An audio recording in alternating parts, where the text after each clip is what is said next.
Le troisième message est adressé à l'église de Pergame. C'est toujours Apocalypse chapitre 2, le verset 12 à 17. Une fois de plus, le Seigneur reconnaît notre engagement.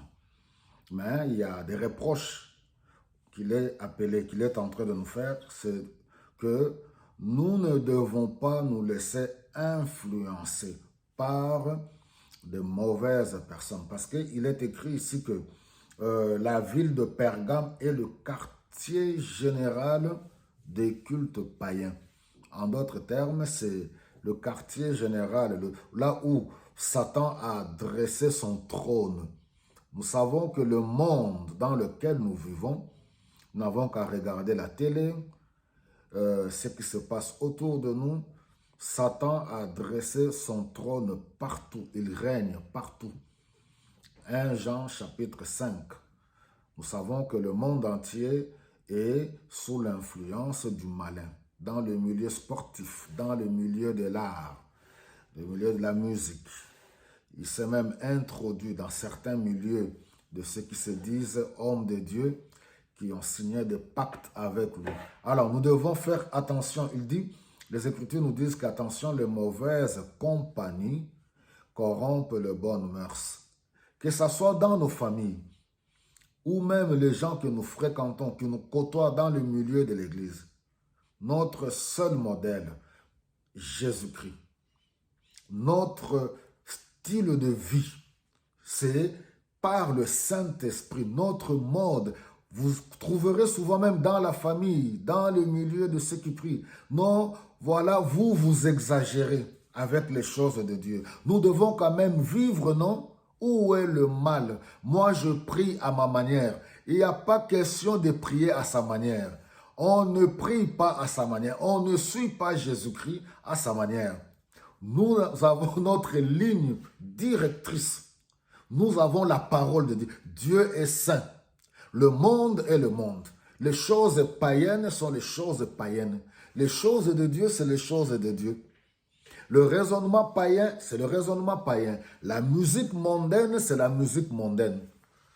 Et vous le savez, même ceux qui font de la musique mondaine, ils savent que c'est de la musique mondaine. Même s'ils vous embrouillent en vous manipulant pour vous dire que oui, nous aussi on prie. Non, c'est de la musique mondaine. Les choses, alors vous trouverez les gens, mais nous aussi on prie, où est le mal? Hein? C'est pour cela le Saint-Esprit est important. Alléluia. La vérité est dite calmement, dans l'amour, dans la simplicité. C'est pour cela quand Paul dit au Romains chapitre 12, il dit par l'amour de Dieu, je vous demande à offrir vos corps à Dieu comme un sacrifice saint et vivant. Et il dit, ne vous conformez pas au siècle présent. Vous allez voir ce siècle-là, c'est-à-dire le monde dans lequel nous vivons, a sa façon de réfléchir. Le monde a sa façon d'agir et de faire. Alors, vous allez voir, l'ennemi est rusé. Ceux qui ont cette façon-là de faire, ils vont venir commencer à dire, non, nous aussi on prie. Non, non, non. Nous devons être vigilants. Et il dit, nous devons être renouvelés. Alléluia. Par notre intelligence intérieure pour discerner ce qui est agréable et parfait à Dieu. Donc là, j'étais en train de terminer de conclure le passage de Romains chapitre 12, le verset 1 et 2. Donc, c'est là cette reproche. Nous devons faire attention au milieu de nous. Nous vivons avec eux. Ceux qui se disent aussi enfants de Dieu, mais qui ont une double vie, qui se sont compromis, qui vivent comme des païens. Non, le salut, c'est quelque chose de très important. Le Seigneur viendra et rendra à chacun de nous selon. Nous n'avons pas à avoir peur ni honte des hommes qui nous entourent. Nous craignons Dieu. Dieu est saint. Nous vivons et marchons dans la sainteté, dans la sanctification. Il n'y a pas de mélange avec les choses de Dieu, les choses du monde. Voilà, nous interpellons pour dire aux gens, ça, ce sont les choses du monde. Ceux qui veulent croire, ils croient. Ceux qui ne veulent pas, chacun est libre.